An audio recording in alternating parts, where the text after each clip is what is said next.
Hello everyone and welcome back to another AFK journey video. In this video I wanted to share some more tips and tricks to finishing the Warm Wars event as quickly as possible. Now most importantly, you're going to want to buy out your entire store, but this currency is arcane coins. You don't earn that much by doing your individual regular ranked matches. However, one time per day on your first win of the day in your regular match, you will get 2,000 of this currency, and that is useful. But then after that, you're only going to get 100 each win you get. So try to get your first win of the day in your individual ranking. That is going to be important to get those 2,000 coins. And then you're going to need to go for the betting. Betting is the best way to earn the currency in order to clear out the whole story. Basically, it's essential that you do spectator and betting. Now, if you run out of all tokens, if you've gone all in too many times and ran out, you will regenerate these guest tokens. Thankfully, every hour they give you 400. So even if, for example, you go all in, you're back down to zero. If you come back, 24 hours later, you're going to have plenty of guest tokens to actually go ahead and attempt the spectating. So I'm going to show you my strategy when it comes to spectating. Unfortunately, honestly, there isn't that much skill. Like, there isn't really a great way to predict who is going to win in the spectator match because you're seeing such high ranked matches. You're seeing players who are the best in the whole game. So obviously, they're going to pick very, very well, and they're going to come up with teams which are very evenly matched almost. And so it's really difficult to predict, honestly. So you can try to predict. However, I'm going to go over another strategy I like to use.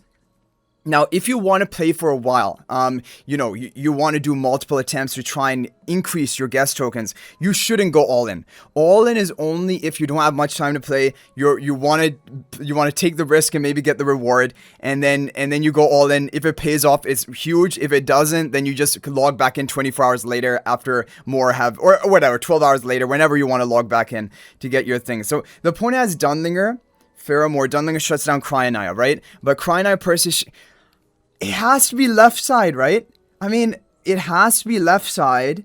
Like Shakir and Cryonaya both get countered by Dunlinger. Now, I'm not going to bet all because, for example, at most I would bet half of my tokens. But even that, only if I'm confident. I'm going to bet 1,000. 1,000 is a small, safe bet. But I'm pretty confident left side should just win. Dunlinger Faramore combo. Whereas Percy is just so strong, he runs them down. Dunlinger just gets absolutely popped. Faramore gets off the ultimate, but not close enough, and Cryonaya actually manages to win. So, yeah. Now, one way you could have looked is you were seeing everyone, a lot of the spectators were going for red side. They were basically locking in red side. So you can go with the crowd, what the crowd are thinking. Basically, this is not like a regular AFK journey PvP because heroes have been weighted. Some heroes are buffed and some are nerfed. And Dunlinger, for example, he has major survival issues. So depending on the positioning, he can die way too quickly. And then he doesn't actually shut down the Shakir or shut down the Cryonaya because they get bursted too quickly. So actually, that's something you have to pay attention to as well. So already, pay attention to this meter down below. If there is a heavy favor on one side, it is a bit more likely that they are going to be the one. If we went with the public opinion in the previous match, we would have won because everyone was going for Cryonaya. But for some reason, I was thinking Dunlinger is going to shut them down, but Dunlinger just died too quickly. So basically, and you can watch multiple spectating matches to try to get a feel for, okay, Theodore, if they cannot shut down the ultimate, if they don't have a Dunlinger, it has to be blue. It has to be blue. I would be so willing to even go all in here. Oh, wait. And sometimes if you look at the fortune chat, you can pick up these extra guest tokens that are offered there. Okay, now I'm hoping this guy is going to position well. He needs to position Cal in the back to take the Bonnie debuff. But if he does that, I just don't think they can run down fast enough. Cryonaya should be able to win. I'm going to bet 2,000 here. I'm pretty confident. It has to be Theodore Cryonaya. That is such a strong combo. As long as Cryonaya is able to survive long enough to get off her ultimate, Theodore will tank, and Callan needs to be positioned in the back, though. Callan needs to take the Bonnie debuff. I'm hoping it... Yeah, he does. Good. Now, this is, again, not ideal positioning because Callan's not protecting the Theodore, but is more than enough. Then, okay... Oh! Whoa! Okay, it actually is not almost... Whoa. It almost was too close. Basically, how I was thinking it... You put Callan not exactly behind Cryonaya, but like to the right and back. And then it can provide... Well, actually the shielding can still reach there. Anyway, That did work out, but it was very close, right? And this is the thing. In the high rank matches, everyone picks so well. The matches are very, very close. It's hard to actually predict which is it going to be. Anyway, we're back up in guest tokens. We have 7,800 now. We've almost recouped how much we did. But basically, whenever you win, you gain the currency to buy out the shop, right? So even if you are breaking even on your tokens, you're still getting that other currency. So Theodore, and if the enemy... Okay, look, Corridon is extremely strong in the melee comp, so you can't count out Corridon. However, Theodore plus any other nuker is going to be very strong. And I wish they would show you all different slots here, because you can only see the first 3 rows, but there are actually 4 rows being selected. So I feel like there's a really awkward interface. I realize they have to show this bar at the bottom, but there should have been something else there. But yeah, do pay attention to the fortune picks chat. Sometimes it like lags out and doesn't load properly, but sometimes people put these satchels and you can claim them and get some guest tokens, right? Okay, so he's going for Theodore, Isabella. I think he's going to go for Velka as a final option. Nara. Honestly, I just don't know. I really don't know at this point, and it's just so difficult. Okay, he's probably gonna put Bruce in the back to get pulled by Nara, because Nara is probably gonna pull a backline target. That would be a smart strategy, and then, you know, Corridon and Harak just run down the middle. I'm really leaning towards the right side here. Like, Nara needs to get a really valuable pull to get anything done. Nara is strong in this mode. But I'm gonna lean towards red here. We'll go for 1,000 on red. So yeah, if you want to play multiple rounds, just go for like 1,000. Like, well, Harak was in the back. He shouldn't have put Harak in the back. I thought he was gonna put Brutus in the back. Anyway, it still seems to be fine. Yeah, I think that team just didn't have the power. Honestly, it was kind of outmatched in the pick, in the selection. So there we go. And okay, now this is the thing, right? You're not going to gain that many guest tokens. You gain a lot more guest tokens if you're picking the underdog, basically. If you're picking the favored one, even if we bet 1,000, we only got 200, because the odds are basically in our favor. But you're going to get the arcane coin. The arcane coin is useful. Natsu is strong, but he needs to get off his ultimate. If the right side doesn't have enough damage to quickly burst, then I think it can be left side here. Let's see, what is the right side going to have? Callan? No, it's gotta be left side. Honestly, guys, I think we're gonna end the video pretty soon. I'm gonna go all in, and basically when you're done or tired of playing, you just go all in. If you get lucky, or basically you pick well, then you can get your currency back. Otherwise, you just, yeah, it's over, and then you'll just have to wait for you to recharge, which will happen over time as well. So you can just all in if you want, especially if you don't want to spend too much time. Gerda going in. Come on, Natsu, get an ultimate. Why did he do... Okay, usually they do red mode of Natsu because that's like an immediate nuke. But anyway, yellow is enough here as well. So there we go. We won with the all-in. And we got a pretty good payoff, actually. I guess a lot of people didn't choose this side. And a lot of arcane coins. So all-in can work. It can pay off. But like... 2 things. First of all, you should be fairly certain before you all in, or you should just be like, I'm done playing for the day. I'm gonna all in. If I lose, whatever, I don't care. I'm done. Like, basically, that's how you can do it. Yeah, the chat is funny. I can't wait to get the emoticons and begin being able to use them and spam them. Let's see what happens here. Iron. Yeah, so are we gonna go all in again? No, I'm not gonna go all in again unless I really felt like that Natsu team had a clear advantage. That's why I went all in. Otherwise, I wasn't really planning on going all in. But yeah, we're going to end off the video soon. But basically, you're just going to see we did some spectator matches. We got some decent results, but we got some losses as well. But overall, we're going to have a lot of arcane coins. I believe that's the currency. And we'll look at it in the shop. Natsu, yeah, Natsu should be faster than Bailran. But Rowan Bailran combo is scary. Honestly, I don't know. It's really tough to say because I don't know if Rowan is enough to get the Bailran ascended. If Bailran ascends before Natsu ultimates, that's the determination of the fight. If Natsu ults before Bailran ascends, Natsu gonna win. If Bailran ascends before Natsu ults, Bailran gonna win. That's basically how it is. And Rowan, if he didn't have Rowan on this side, I'd be heavily favoring left side, but Rowan is scary.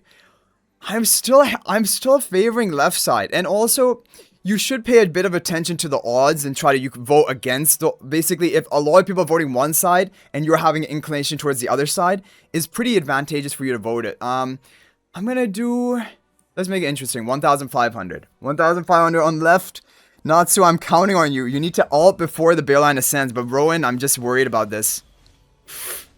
Oh no.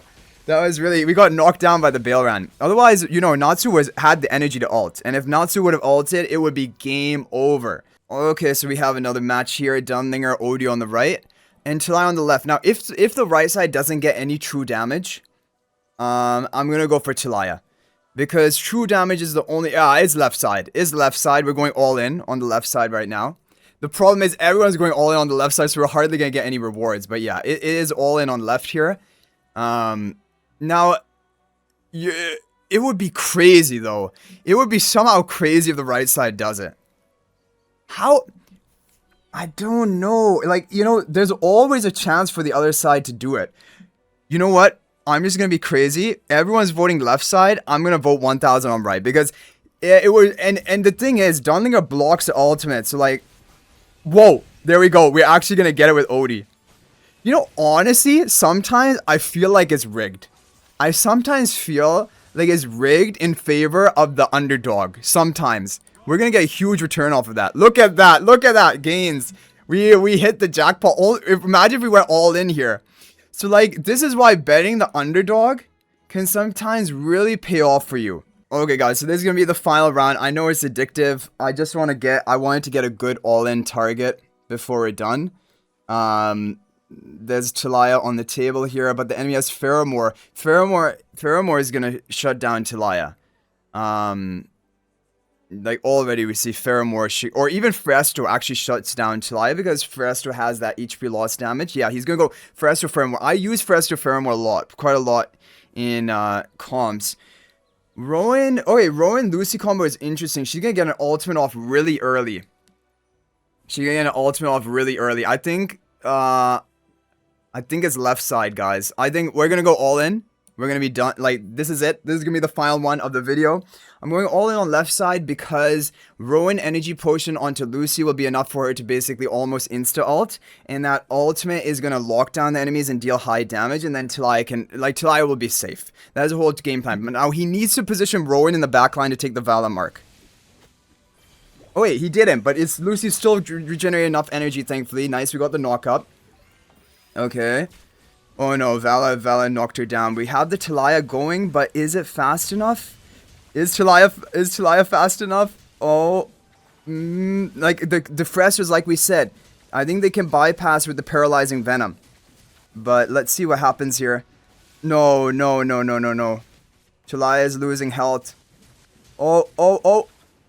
Yeah, I didn't know what was going to happen there because I think the paralyzing venom just bypasses the shield and I think it was ticking over time. So we're going to get a big win off of that and we end up with more than we even started with because I think we got pretty lucky. But basically, that is going to be it, guys, for basically the tips on how to buy out the shop quickly. This is how you earn the resources quickly. Otherwise, you're going to take a long time to get the arcane coins if you're just doing individual matches. So individual matches, you just want to do to get your daily first win of the day for 2,000 arcane coins. After that, you don't need to do any more. It's only if you want to get into the top 20 of the leaderboard, which is not even calculated right now. That will be at the end of the event. The top 20 at that point is going to be getting that frame. That's basically it.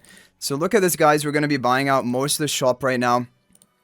But basically all of the key things from the shop. The blue essence, a lot of people don't need the blue essence, like unless you're a very newer player who is running out of that. Most people else do not need that. And yeah, so we've basically bought out most of the shop, and then all it will be are these satchels, which it doesn't matter. They're just a bit of guest tokens. So the only other thing you're going to need to compete for are going to be the cosmetic items, which are going to be the frame for the top 20 of the individual ranking, which is the frame is cooler than the title, honestly. The title will be the top 50 of these guest tokens, but this, yeah, if you're going to be all-inning a lot, it will be tough for you to maintain a competitive ranking here, but all you have to do is top 50, which shouldn't be that competitive depending on how try-hard your district is. But anyway, guys, that is going to be it for this video. Hopefully it's helpful. If you have any other tips for this event, feel free to share them in the comment section down below. That is always appreciated and can help others out. Thank you guys all so much for watching, and if you're thinking about making a purchase in AFK Journey, please use my affiliate link for the official Farlight store. This is the best way you can support me and also gain 5% bonus dragon crystals on your purchase. My affiliate link is in the description of this video and a pinned comment, and you can actually bookmark this link in your browser, and whenever you're planning to make a purchase, just return to the bookmark link and make your purchase. It will support me and be greatly appreciated. So thanks for watching. I'll hopefully see you in the next video, and until then, everyone, peace out for now.